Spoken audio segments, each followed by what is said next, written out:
Namo tassa bhagavato arahato samma sambuddhassa. Namo tassa bhagavato arahato samma sambuddhassa. Namo tassa bhagavato arahato samma sambuddhassa. Buddhang dhammang sanghang namasami.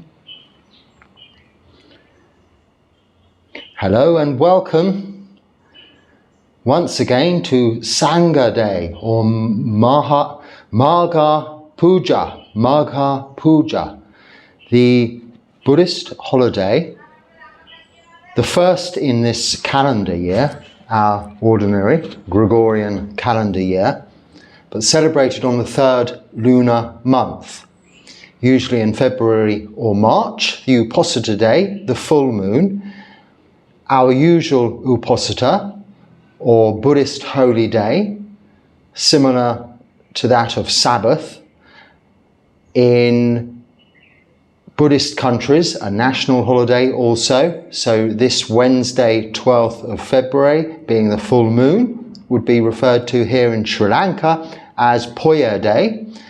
And we call it in the Pali language the Buddhist holiday or festival of Māgha Pūjā. And what does this celebrate? Well, I'm celebrating firstly the fact that this is my second Māgha Pūjā in this country, in Sri Lanka.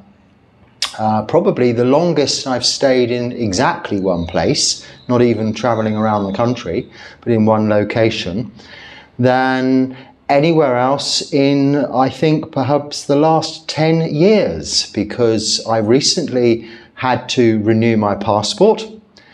And I remember when renewing my last passport 10 years ago in 2015, it was when I was just about to embark on my travels to India. In the very first instance, the first time I'd visited India or Asia at all. I'd been to other countries in Europe and South Africa, but never to this part of the world. My old passport was expiring. You need usually at least 6 months remaining. And in 2011, 2012, something around that time, I began meditation, began this practice, primarily with meditation as its primary objective, to become, like most people coming from the West, calm, peaceful, and content and happy. Actually, contentment and happiness was a discovery that came later on. But at first we looked towards meditation for just tranquility, peace of mind and calmness. We call in the Pali language samatha. And people often go on vipassana courses, which means to see clearly, to develop samatha, peaceful and tranquil states of mind.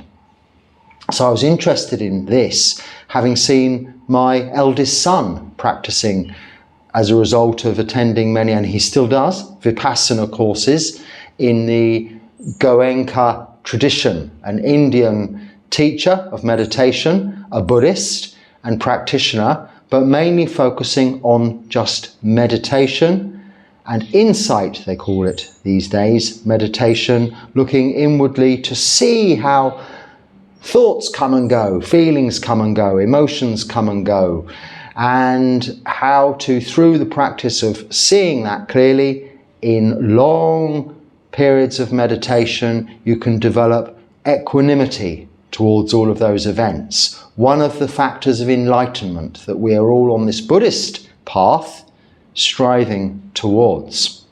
So off I went on my travels around, firstly, the Buddhist holy sites. And this is where Māgha Pūjā comes in, because on that journey, on those travels, I was very fortunate to go to the 4 main holy sites, but also a couple of the others we regard as pilgrimage spots. So one would begin in Lumbini, which is now in Nepal, where the Buddha was born. And this being Māgha Pūjā in the calendar year, the first Buddhist holiday, the next being Wesak, which is what celebrates the birth, the enlightenment and the parinibbana or death of the Buddha. And finally, the Ashala Pūjā, which is the celebration of the Buddha's first teaching after that enlightenment. So together we call Māgha Pūjā in English, we often refer to it in the Western world as Sangha Day, the day that celebrates the Sangha. Wesak Buddha Day, the day that celebrates the Buddha, and Ashala Pūjā Dharma Day, the day that celebrates the Dharma, the teachings of the Buddha. So at the end of my homage to the Buddha, our teacher, at the beginning, I said Buddham Saranam Gacchami. No, I didn't. I said Buddham Dhanam Sangham Namasami, which was paying homage to the Buddha, the Dharma, the Sangha. We refer to and we take refuge in the triple gem, the Buddha, the Dharma, the Sangha.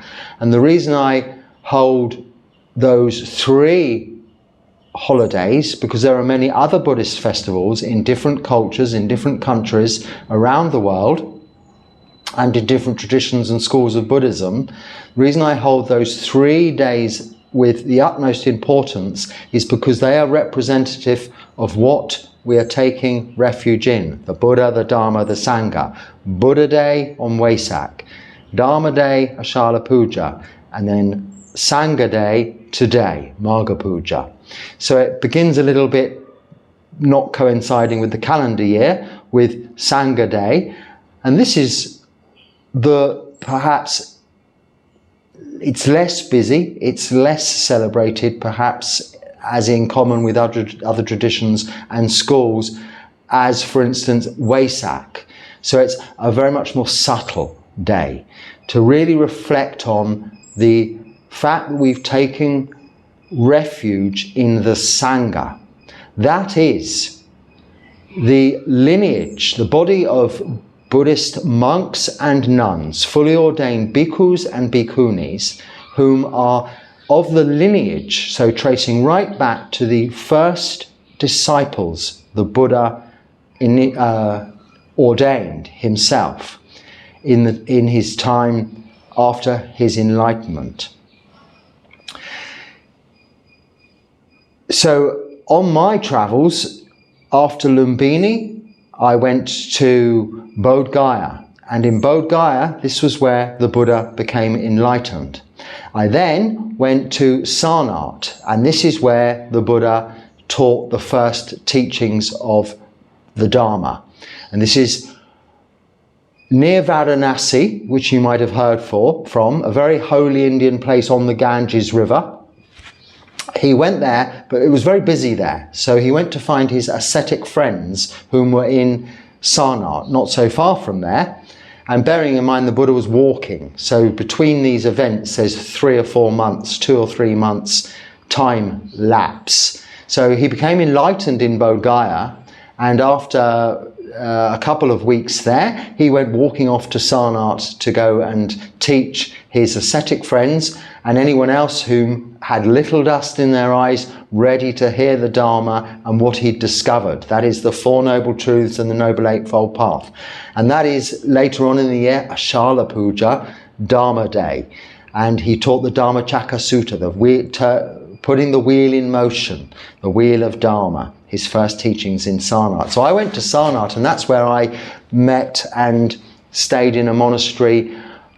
It was the Mahabodhi Society monastery, actually, the Mahabodhi Society of India monastery, with, though, the incumbent there, the abbot, a Sinhalese monk, Aluka Silawansa, Venerable Aluka Silawansa. He is now back in Sri Lanka. I haven't met up with him yet, but I will one day. He was in his 40th Vassa, having been a monk. No, he would have been in his 30th Vassa then, having been a monk since he was the earliest age you could ordain, a bhikkhu, aged 20, but he'd been actually living in a monastery and as a samanera since he was aged 10. and he was the same age as me then, so 10 years ago. I'm 57 now, he would have been about 47. He'd been a monk all of this time, whereas I'd come from worldly life and was interested in becoming a monk, ordaining, renunciation. And this was unique to him, coming from Sri Lanka, because they generally start here at an early age and remain as monks for the rest of their lives, as opposed to not so many coming from lay life into ordination, renunciation, the wanderer's life, monastic life. Meeting him did inspire me, though, into this more dedicated path of renunciation. And although I ordained with the Māgha Bodhi Society in Bodh Gaya in 2020, it is a subsidiary of that original Māgha Bodhi Society of India, being the Māgha Bodhi Society of Bangalore, but all part of the same organisation, originating, strangely enough, from here in Sri Lanka, going back to introduce, with the devotion of Anagarika Dharmapala and some other foreign and international philosophers, researchers, historians, translators, going back into India and really investigating and reinstituting Buddhism as we know it in India today. And at the same time, and a little bit later on, its revival through the Ambedkar legacy, or the Dr. Ambedkar, whom introduced, he actually wrote the Constitution of India as it stands today. Was educated in firstly India and then the UK, in England, and then returned, and also within that constitution, or as part of that, was interested in the religions of the country and became a very much a hugely renowned supporter and beneficiary to Buddhism as it stands today in India. So a large proportion of Buddhists in India are Ambedkar rights, Ambedkarists, if you like. They come from the Ambedkar lineage or school of Buddhism, which is a subsidiary, yet again, confusing it further, of Theravada Buddhism from Sri Lanka. So it kind of bounced out of India and then bounced back again. Anyway, these holy sites finalize, you finish in Kushinagar, where the Buddha eventually died. So having taught the first teachings of the Dharma to the 5 ascetics in Sarnath, he returned or travelled further and came back to Bodh Gaya. Later on, obviously, after 45 years of teaching, he ended up in Kushinagar on his way back, heading back to Kapilavastu, where he grew up, where he was going to die, back in north, then India, Kapilavastu, which is now to the other side of the border in Nepal. On his way, he died, he attained to Parinibbana in Kushinagar. That's the 4th of the main holy sites. But the 5th and 6th holy sites that one would have on your travels, and there are 7 and 8, which I didn't actually get to or haven't yet, and probably might not, they're less easy to get to on train. I wasn't fortunate enough to have enough time, and probably not the energy or time left in my life even, to walk this same path as the Buddha did, and did it by train. My whole Buddhist pilgrimage, which I've done now a few times, was by train, which is requiring a lot of patient endurance as well in itself, because people don't recognize you as to what you're doing. So it's not all peacefully organized and tranquil if you're doing it alone. You're going about with people carrying on in their everyday lives. You're in samsara, and at that time I wasn't a monk. And even if you are, you're just going to be considered as any other sadhu there, traveling samanera, a wanderer, an ascetic, as the Buddha would have been in his time too. So it's very authentic, and I had some wonderful and most amazing meditative experiences there, because I'd been practicing meditation by that time for at least 3 years and had got really involved in deep absorbed forms of samadhi, and was enjoying it so much. I was using it then, however, more as an escape, I will admit, in those early stages, as we all do in the early stages or often in meditation, to get away from the hustle and bustle. So when perched on a luggage rack in a very, very packed train full of both humans and animals, so all realms, and I'm sure the other realms we can't see with our own eyes were present also from some of the smells I could detect. But anyway, in that luggage rack, perched up against the roof, one could only go into samadhi if you were on that train for sort of upwards of 4 to 6 hours, and waiting for 11 to 12 hours on very busy platforms which might be only one of 13 or 14 or 15 or even 30 other platforms in very busy crowded stations. One could only sit on a concrete floor and go into samadhi, to endure and practice patience. And this is what I'm coming to with this Māgha Pūjā celebration, because that's very much a significant part of the Buddha's teachings on that occasion. So where I went to after having revisited Bodh Gaya was Rajgir, which is also known as Vulture's Peak.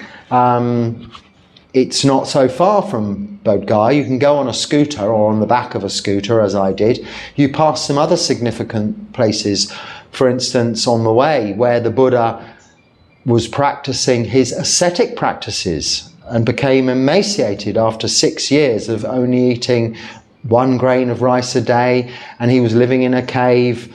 And it was where he discovered that that ascetic path wasn't the right path. He'd lived the life of indulgence. He was now living the total opposite, the ascetic path. It was where he discovered and realized that he needed some sustenance, some enjoyment. And having spent so much time on that practice, emerging from that cave, he met Sujata by the banks of the Ganges. Or no, not the Ganges, by the banks of the river, I've forgotten its name. And this is the other side of the river to where he became enlightened under the Bodhi tree in Bodh Gaya. The name might come to me, but if you just look at the river on the Google Maps near Bodh Gaya, you'll see what it's called in modern day terms, which is probably the only name I can remember anyway. And he was given milk rice to support his journey forward. And that journey forward was by going on a raft across the river. It was dried up when I went there, in fact on subsequent occasions, so I don't think it's a river that flows now. But he went on this path further into Bodh Gaya and became enlightened. And not far from there, so you pass that site on your scooter, also other spots where he meditated, other caves that you can see. And I'm passing this information on to you because this is what you can actually do now, today. You can get on a plane, go to Delhi, get on a train. You can follow this journey also. It takes a lot of determination to do it. Or you can take the other option, the more touristy option of going on a guided version of this pilgrimage. Personally, I find that's a little bit too rushed to really experience what the closest you can get to in the modern world to what the Buddha might have experienced then. But I had a lot more time. Having started to renounce everything at this stage, giving things up, and realized through this renunciation of, say, intoxicants, of entertainment, of beautification, those extra precepts we add on to the 5 precepts, I was in fact taking as well, back in 2010 and 11, the first time in my life, the 5 precepts seriously. It was the first time I'd heard of them really, but being honest and not taking what wasn't mine, not killing even mosquitoes or insects, refraining from sexual misconduct, lying, and of course intoxicants. This led to contentment which I'd never understood or felt before, only because I hadn't given myself the opportunity to experience it. But by taking on the extra precepts supportive of those, expanding to 8 precepts, having visited monasteries in England and heard about them, of no entertainment, no eating in the afternoon, no beautification, no sleeping on a high bed, or really just moderating your sleeping to the minimum you require, and moderating your comfort to just what is needed. I had the tools to really go forth in that sense, not ordination, but go forth in the sense of these travels, this pilgrimage, where I was needing to carry very little, just a very small holdall, contained all I needed. And off I went. And on this occasion, I went to Rajgir, this place where is celebrated today what we call the Ovada Patimokkha. So what happened on this day is, you've heard me say on every Uposatha that I usually begin the talk by saying that time marches relentlessly on, the days and nights are passing by, how well are we spending our time? And this is a reflection we can do on every Uposatha, we should be doing every day.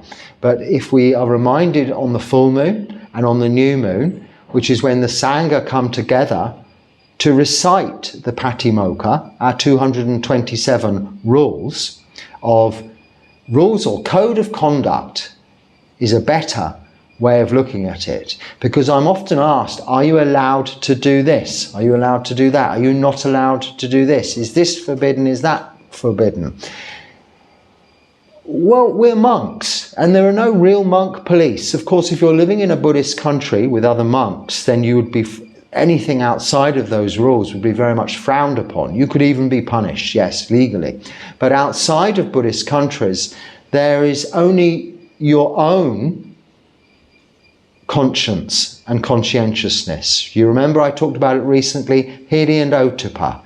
This is what guards us, protects us, but supports those core precepts of doing no harm, the 5 precepts, neither to ourselves or to others. And every Uposatha, the Sangha, the Buddhist monks, the bhikkhus, the Buddhist nuns, the bhikkhunis, come together to recite with their senior teachers and their fellow monastics. There needs to be 4 or 5 of you, so 4 others to do this. And I'm alone, so I don't do that. I just contact my own Sangha back in India to touch base, so to speak, but just think of the precepts. However, I'm doing that continually because these precepts are there to support those core 5 precepts, the core precepts, the disrobable offences of a monk or a nun, so killing, engaging any kind of activity sexually, or any of, really the 5 precepts sum it up pretty well. But any of those things that would involve you not being a monk, reflecting on continually. By keeping these additional Patimokkha rules, they're all guided to support that. So, for instance, I could not be in this room alone with a female, not even with the doors open. If a female comes to visit, I would go outside and ask for someone else to come and accompany her if she was going to spend any time. Now, this is just written in the Patimokkha to be supportive of that, no possibility of that precept of ever being broken. For example, now initially in the Sangha, this wasn't established. So on this day, once upon a time, so 2,568 years ago, but in the time, that's approximate, in the time of the Buddha's teachings, after his enlightenment, having gone to Sarnath, so this took a few months, and met up with the ascetics and spoken to them and taught them the Dhammacakka Sutta, and having some time elapsed for many other disciples and followers to have come about, the Buddha found himself meditating in this beautiful place, Vulture's Peak, above, it's like a mountain peak, above this river valley, but overlooking Māgha, it was called then, but what it's called now, I mean, it's basically the district of Nalanda.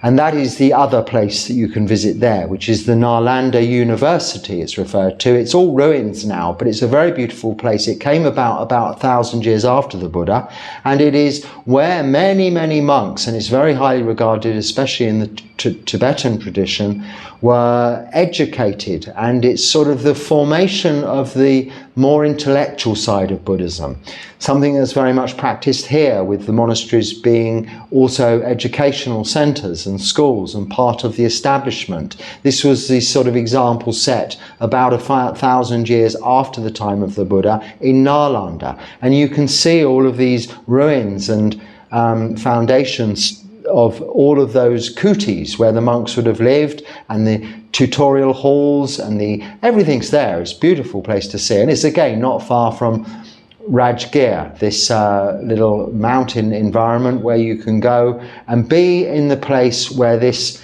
magnanimous event occurred, the Māgha Pūjā, the calling of, on this third lunar month, the full moon of February, it usually is, and sometimes March, of the Buddha being there on this Uposatha. As you know, we come together as monks, as nuns, every Uposatha to recite the Patimokkha rules. Now, it's said that psychically the Buddha called upon 1,250 monks whom were already highly attained or arahants, whom included those original first 5 ascetics he taught the Dhammacakka Sutta to, whom included his original disciples, Moggallana and Sariputta, who I think would have probably been already with him, accompanying him on this journey, I'm not sure. And many other, Ananda of course, and other renowned disciples, the first disciples of the Buddha. But all the monks, the bhikkhus present, were ordained by the Buddha himself, 1,250, and had attained to at least arahantship, or the first stage of enlightenment, on this occasion. And he taught, as he taught for the first 20 years of his teachings, on these occasions when they would come together, the Ovada Patimokkha. Subsequently it became, through a further 25 years of teaching, the Patimokkha we recite today.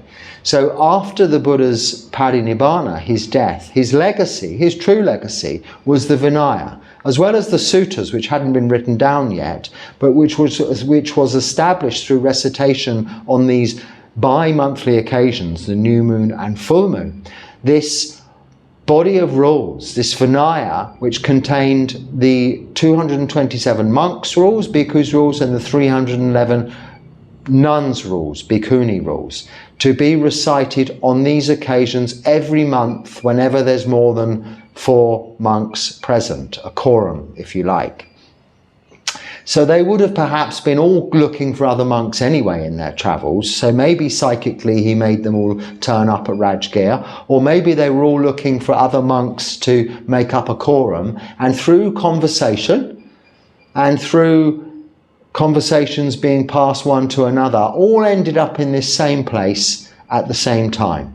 A miracle in itself, whether it was psychically attained, or whether it was just a sheer act of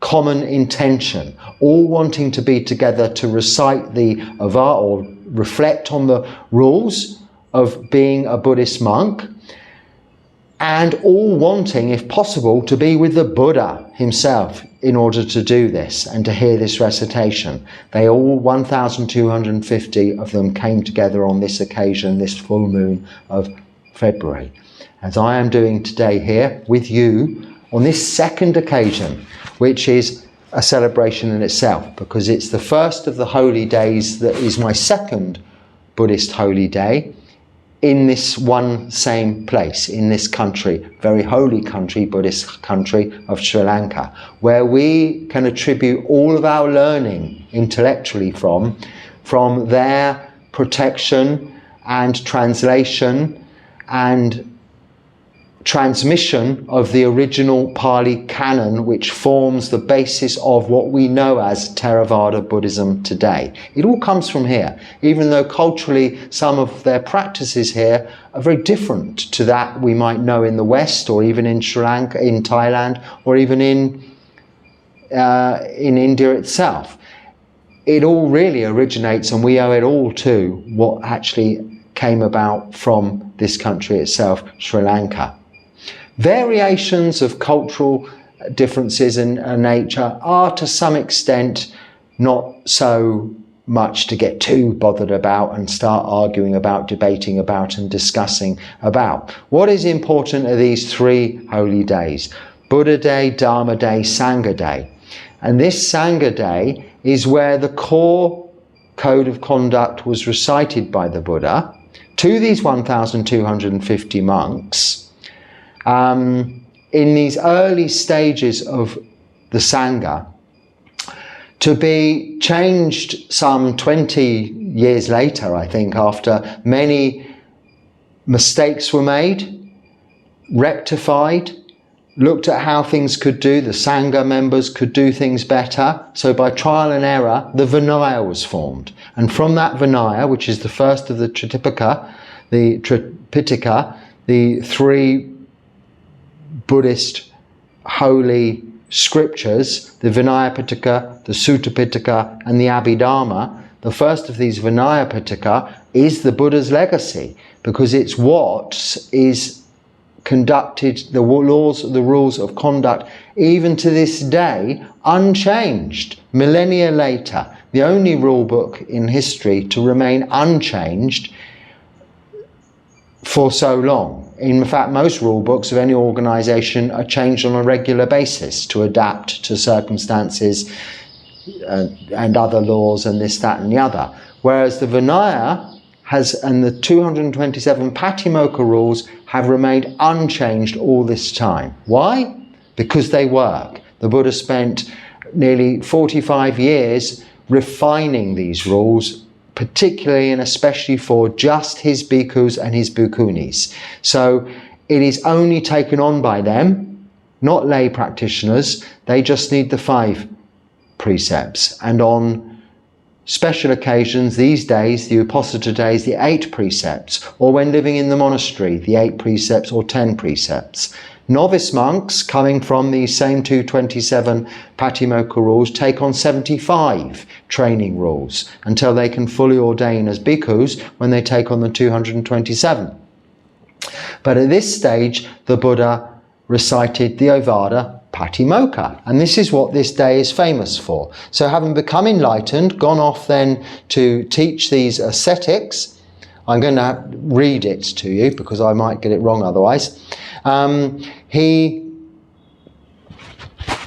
returned to Bodh Gaya. He then went to Rajgir, and on this occasion, this Uposatha, 1,250 of his original disciples, of whom we are in that lineage, as these Buddhist monks and those Buddhist nuns you might see are in that lineage. And here we are. I'm not going to recite the Pali. If you go to page 92 in the chanting book that we're all familiar with on this particular channel, I use that particular one just because it's the common one I always say. There are other versions, but I know the page numbers of this one. So if I quote this, it doesn't mean it's the only chanting book it's in them all Theravada chanting books. But I know the page number of this one. It's page 92. And it's very simple, as you'll hear. I'll just quickly go through these Ovada Patimokkha rules. So this is the oratory. I think that word comes from Ovada, the speaking of the Patimokkha, these rules for bhikkhus. And he spoke thus: not doing any evil, to be committed to the good, to purify one's mind. These are the teachings of all Buddhas. Patient endurance is the highest practice, burning out defilements. The Buddhas say Nibbana is supreme.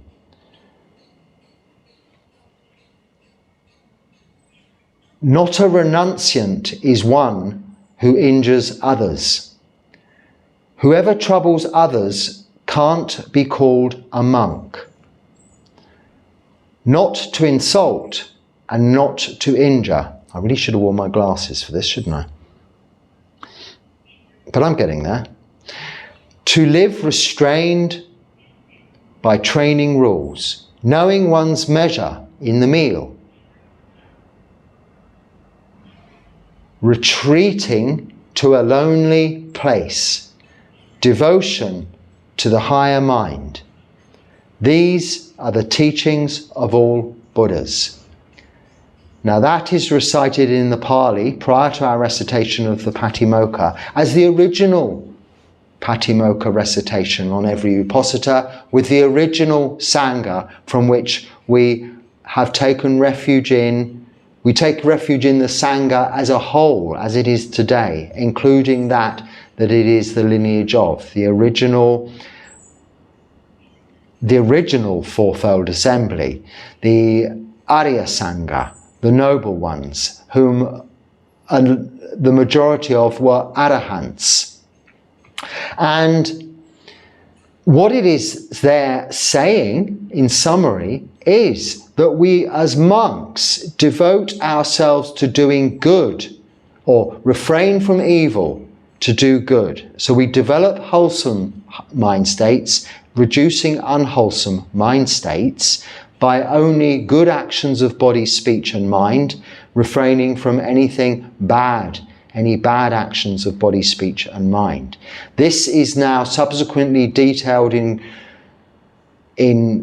the Patimokkha, this code of conduct to support what you have, the 5 precepts.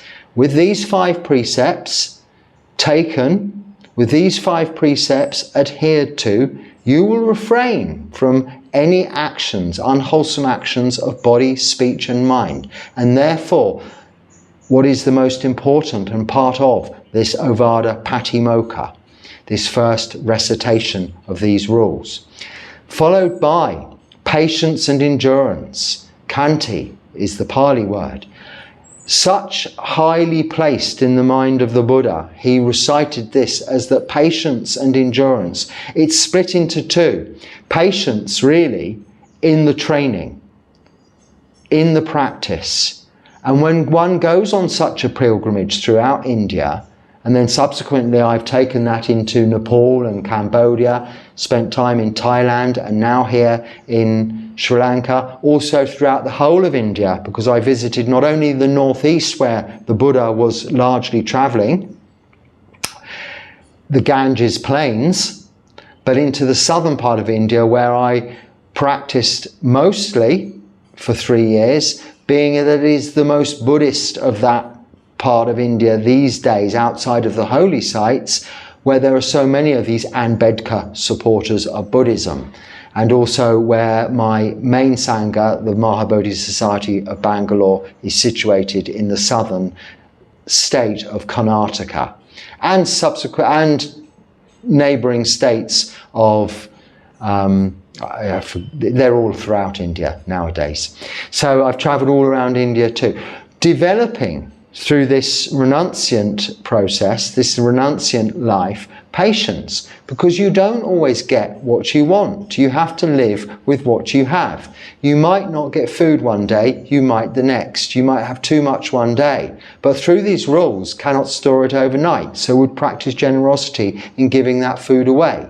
And faith in the hope that you will be fed again the following day. And if not, refraining from and practicing and developing, as the Buddha says in the Ovada Patimokkha later on here, endurance to get through another day without food. Even though you had too much yesterday and gave the surplus away, you didn't store it overnight because you knew you could have endurance to get through a day without food in order to know through faith that the following day. So you're practicing all of these factors of enlightenment all through the support of these further added Patimokkha rules that came along later, but through the understanding of this original Ovada Patimokkha, and knowing what our goal is, Nibbana, the highest attainment, freedom from suffering and freedom from rebirth into samsara, which can be experienced through the practice. This Ovada Patimokkha describes the Noble Eightfold Path, the practice of Buddhism, of sila, moral virtue, of meditation, developing the mind, samadhi, and of panya, wisdom. Knowing through keeping sila, practicing meditation, we will naturally develop the wisdom through patient endurance, developing this wisdom. We are monks. And those whom are not practicing in this way are not monks. It doesn't mean that all lay people are bad people. No, no, no. It means lay practitioners whom are supporting the Sangha and lay practitioners whom are keeping 5 precepts are just as good. But it is only monks, those we call monks in English, or samanas, wanderers, bhikkhus, homeless mendicants, beggars, that is, are called such because they are practicing this way. And this was the Ovada Patimokkha the Buddha spoke on this occasion to these 1,250 ascetics whom were immediately enlightened, arahants, and going forth are the basis of the lineage of this Sangha that you see and is representative of today.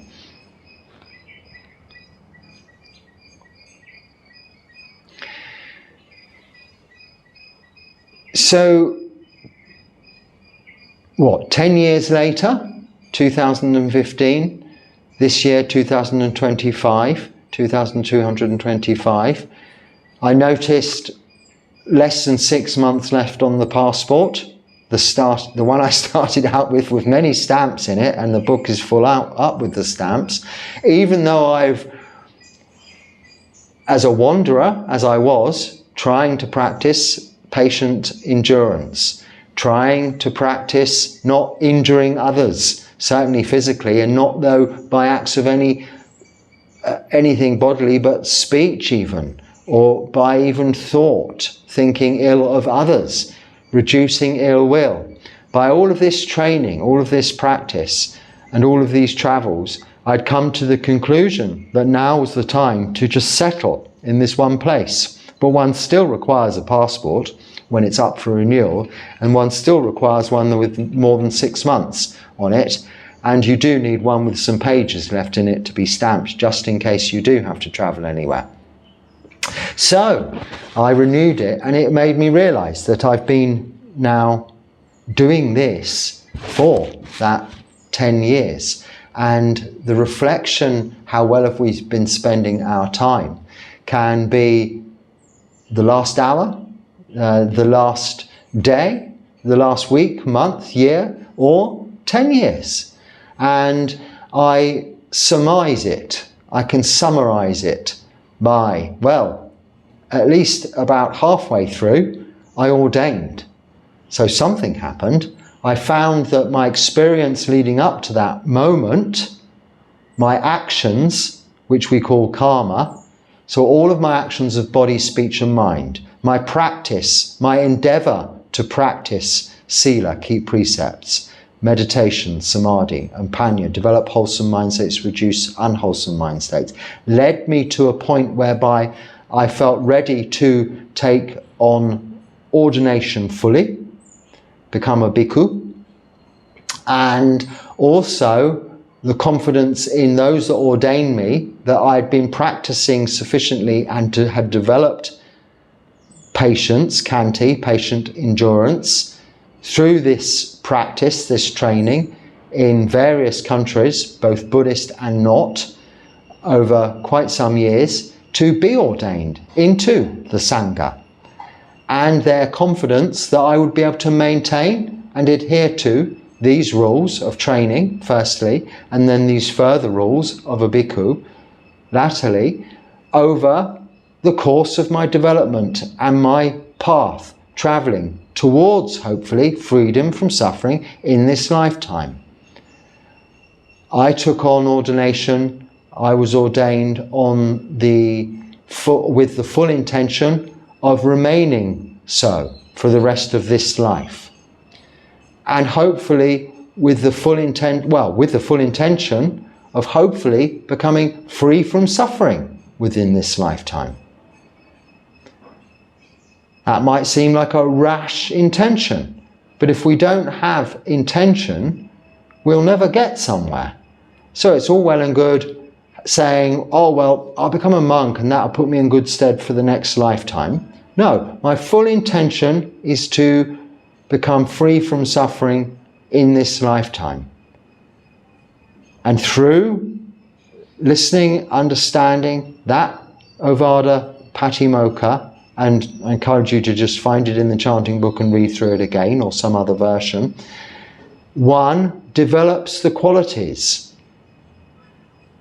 of patience, one develops the qualities of endurance, of no harm, of seeing the benefits of the practice, seeing the results of the practice, equanimity, eventually building up these factors of enlightenment and seeing them and looking back how you were previously, a few years ago before you started practicing, or many years ago before you started practicing, or even a short while ago before you started practicing, how you have changed by way of your reactions to the same events that might occur now, that would have occurred then. You might have reacted perhaps less skillfully towards than you might now.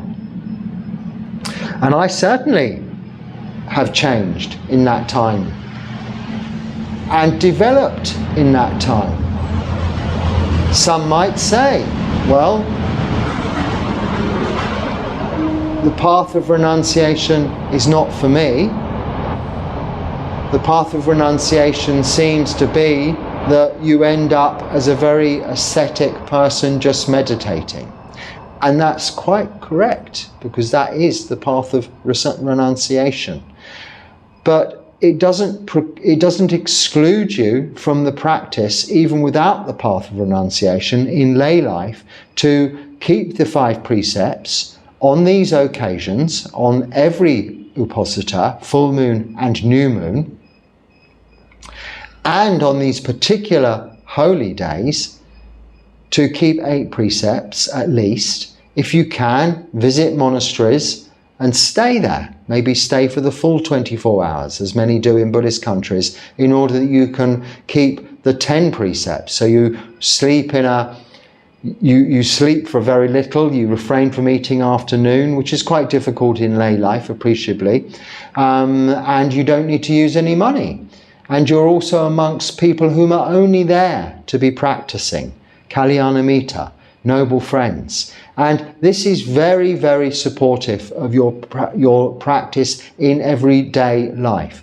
So often do we hear people saying, I practice 3 times a day for this long. I'm going to go and practice now.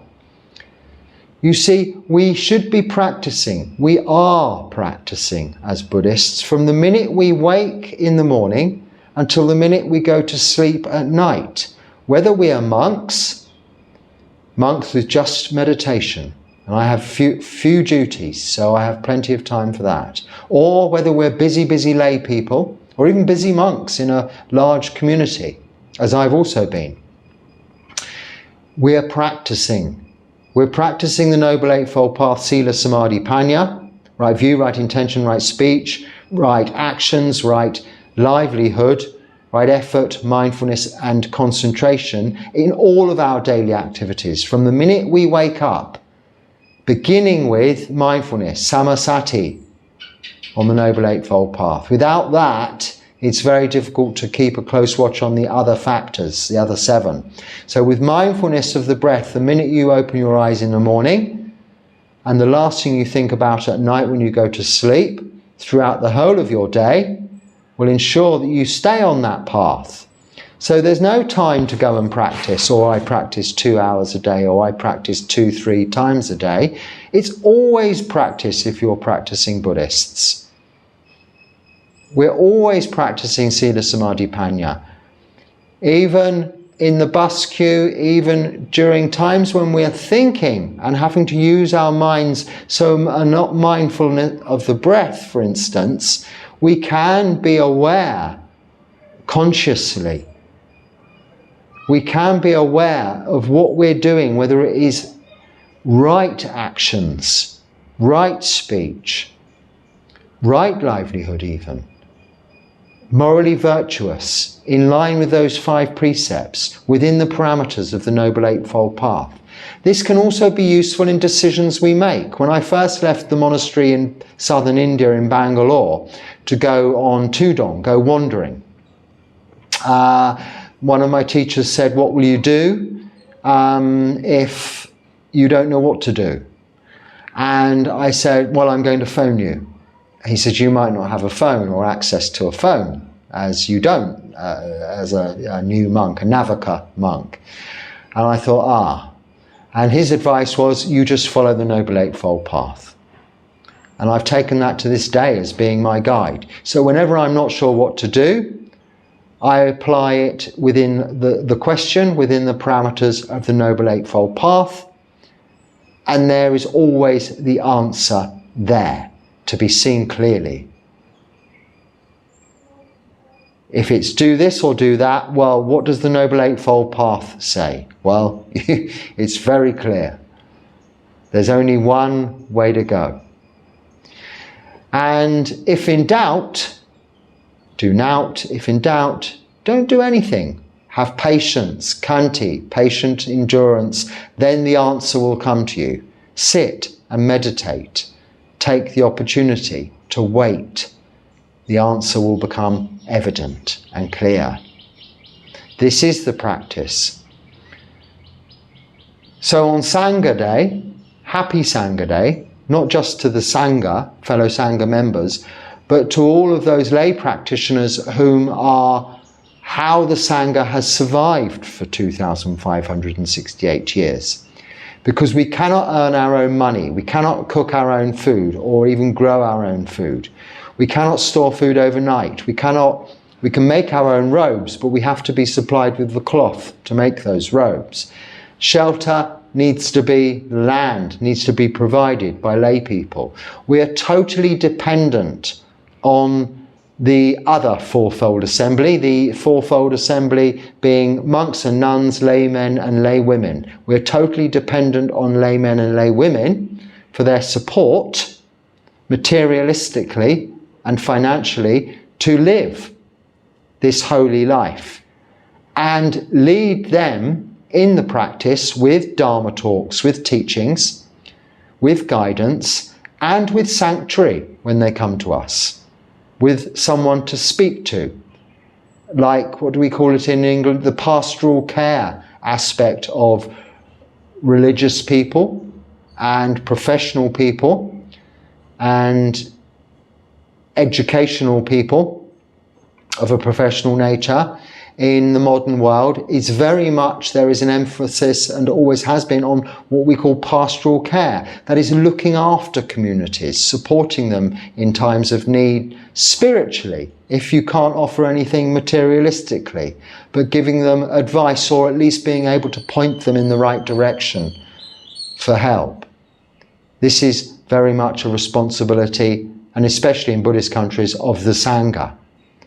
But for my part, to offer my sharing of my experience in this practice of leading to where I'm at to date, this second Māgha Pūjā, this second Sangha Day in this particular country, in this location, and hopefully the second of many to come.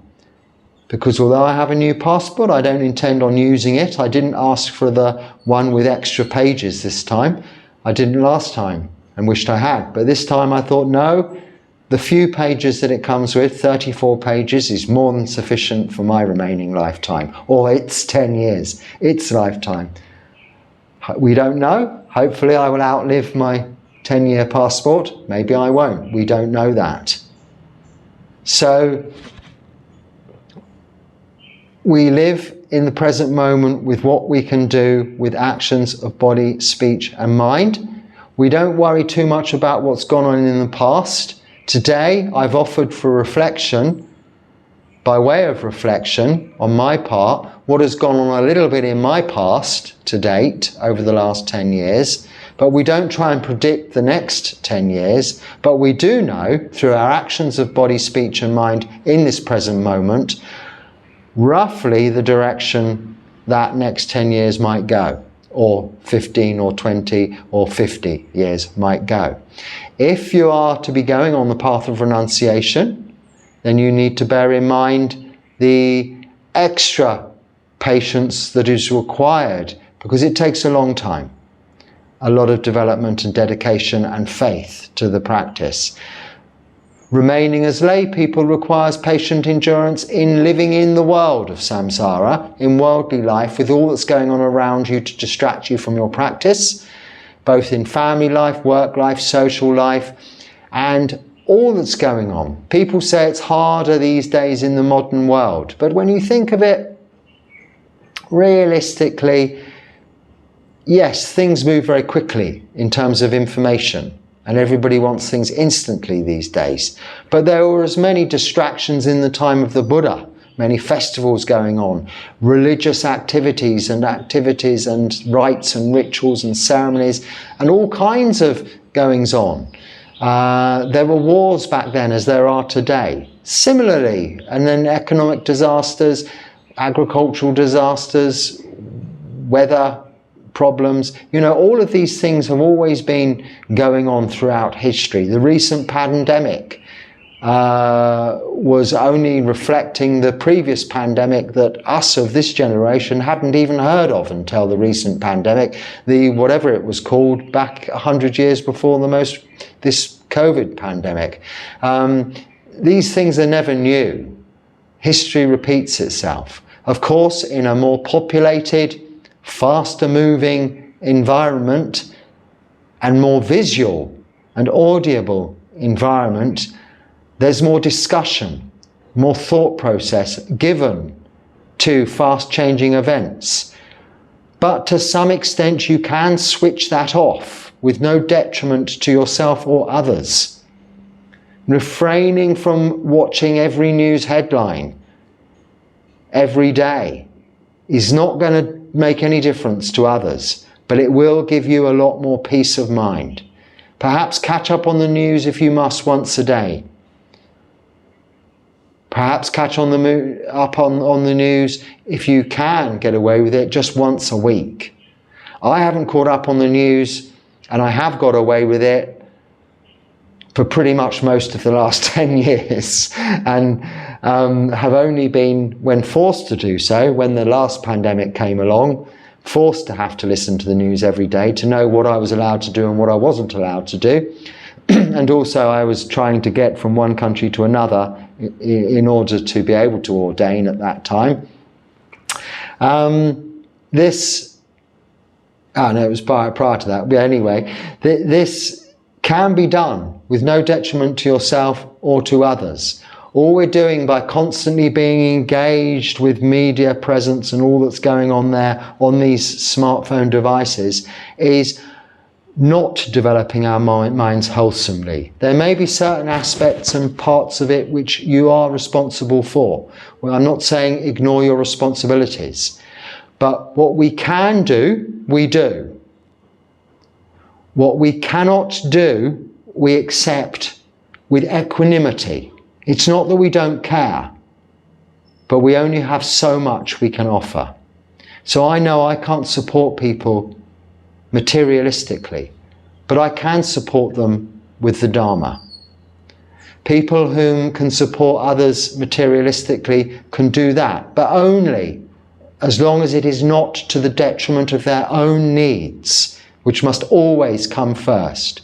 You must look after yourself, and the primary precepts, the 5 precepts here, are concerning your own actions in order to protect yourself, and therefore ultimately offer the greatest gift you can give through keeping 5 precepts to others, and that is the gift of fearlessness.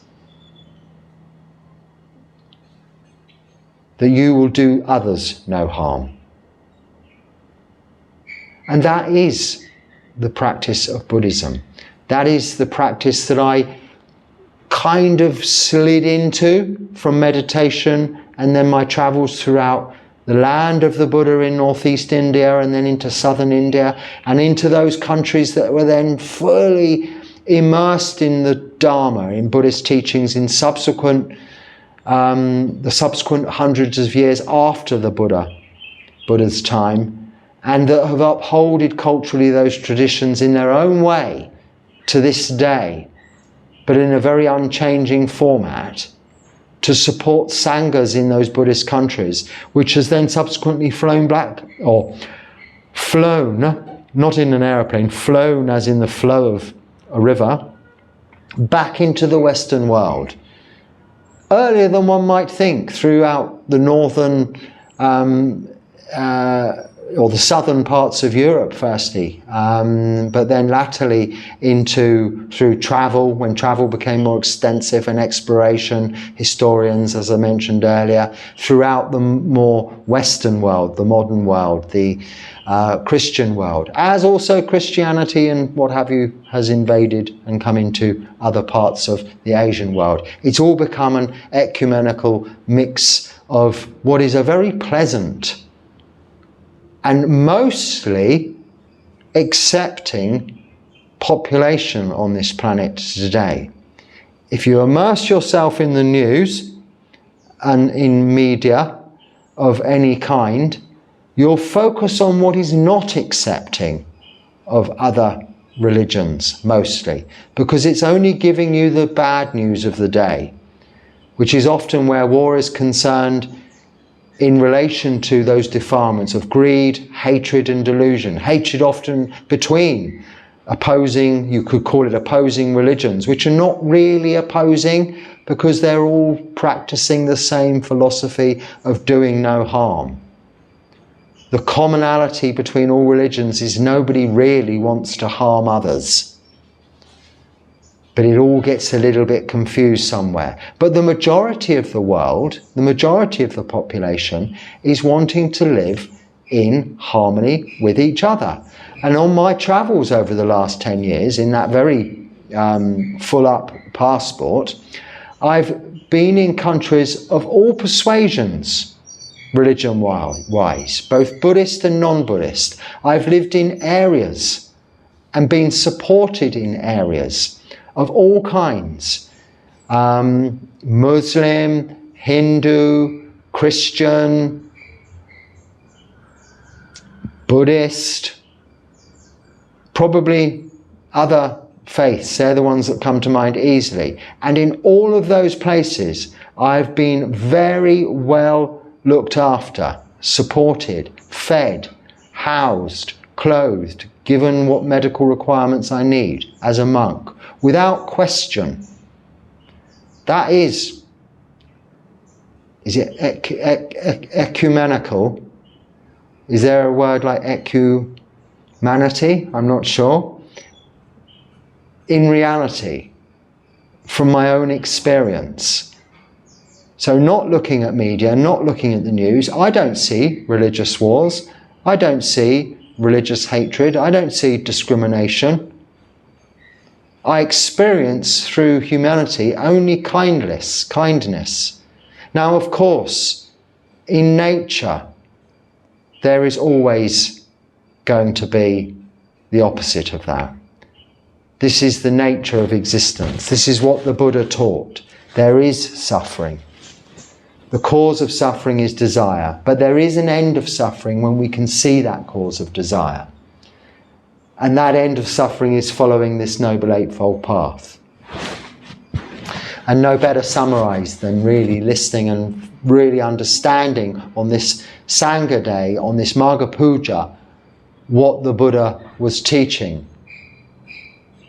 His Sangha, our now Sangha, in that lineage to this date, of how to live as an example to those whom are not of the Sangha, but supporting the Sangha, and even those whom aren't necessarily directly supporting the Sangha or any a part of it, can see by our big now number of rules, our deportment in public, the way we behave, the way we speak, our mannerisms. All that we do is set in the Buddha's time, whilst he was alive, down in these rules and unchanged, to give a good example to others as to how to live harmlessly, how to live quietly, almost invisibly, causing no harm, giving that gift of fearlessness to others. I have now so many birds coming in. And when I say coming in, they literally come up to me now. Little frogs come and jump on my lap. Fortunately not when the cat wants to jump on my lap, because that might be an argument, but they seem to know when each others are around. The snakes don't bite me, although they're sliding around all over the place. There's these big warrens, which are a bit of a danger to kittens, but as are dogs, as is my recent experience. But this is nature. Largely speaking, in the majority, here in this kuti, and through what all I've experienced in the rest of the world that I've travelled around, most people are getting on harmoniously. So focus on that, and by focusing on that, what we're doing is we're doing what the Buddha describes here in developing the mind, developing wholesome mind states, rather than developing the unwholesome mind states. So by continually reminding ourselves and focusing on all the bad that's going on, I'm not saying we don't do anything about it. Where we can help, we do. Where we can't, we accept it equanimously. But we don't focus on it. We don't dwell on it. Like we don't dwell on the past, it's gone. We can't change it. Like we don't try and dwell on the future because it's just imagination. In the present moment, we don't dwell on what we can't change. We accept it with serenity. You've probably heard that somewhere before. Things that we cannot change, accept. The things we can, we change.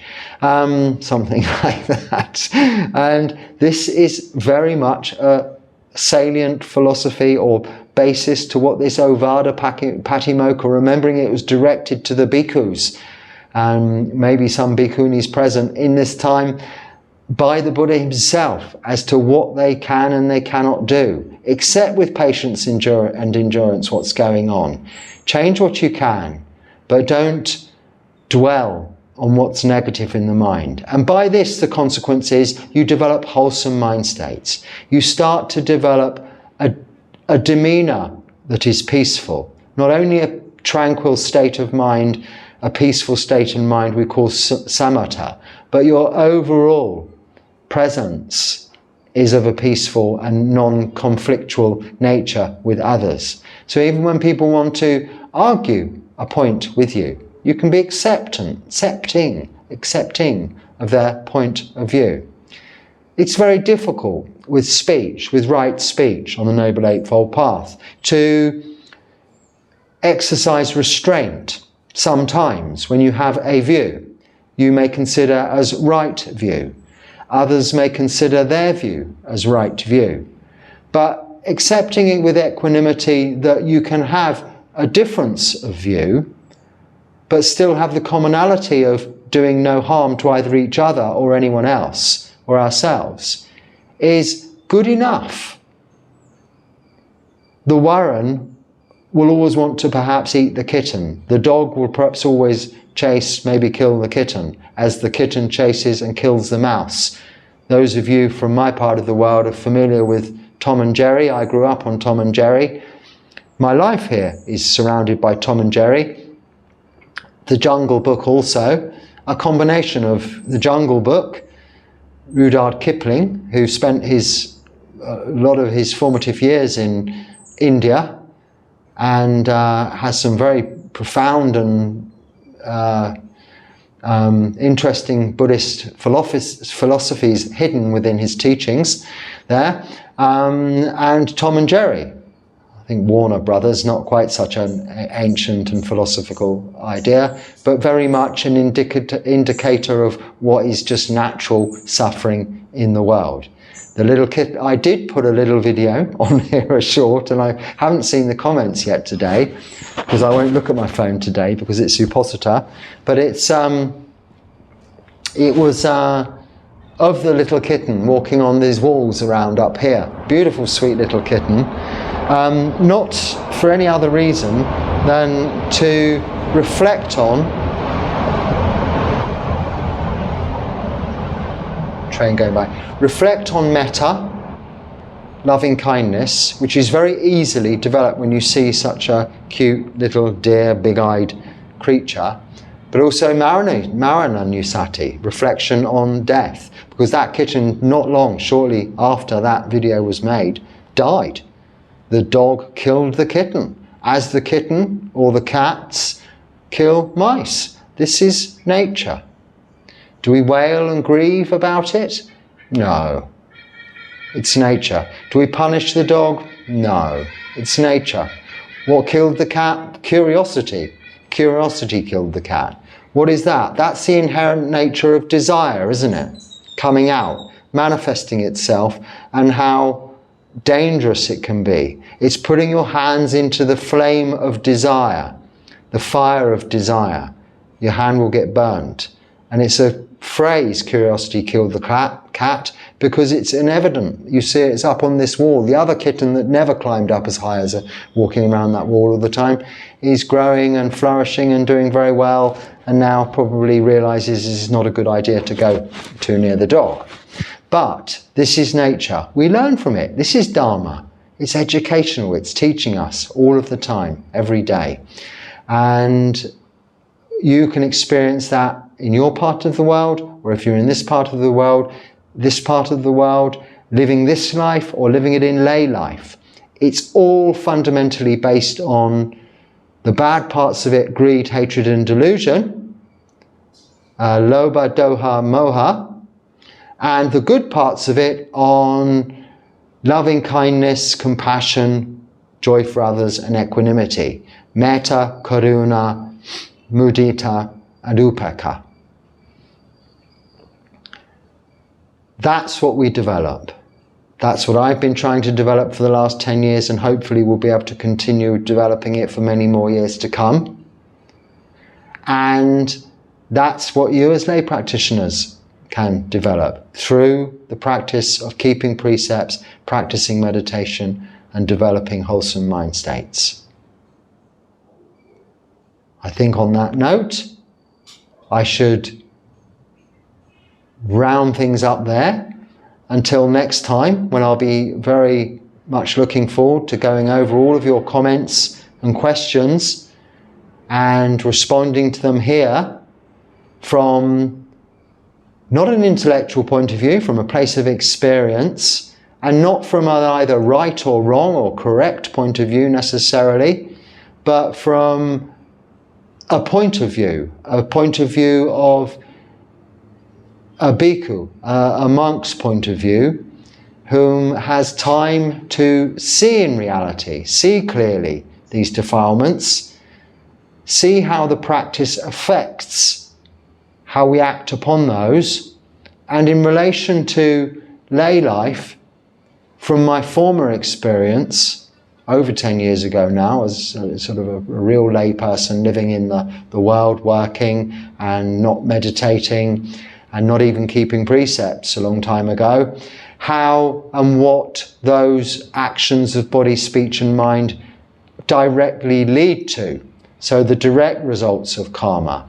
And then by comparison, how the alternative effects of karma, what those results are, what that vipaka, the results of karma, is, what acting as best you can in accordance with the Noble Eightfold Path, keeping sila, with all good actions of body, speech and mind, what that leads to in terms of the feeling of contentment.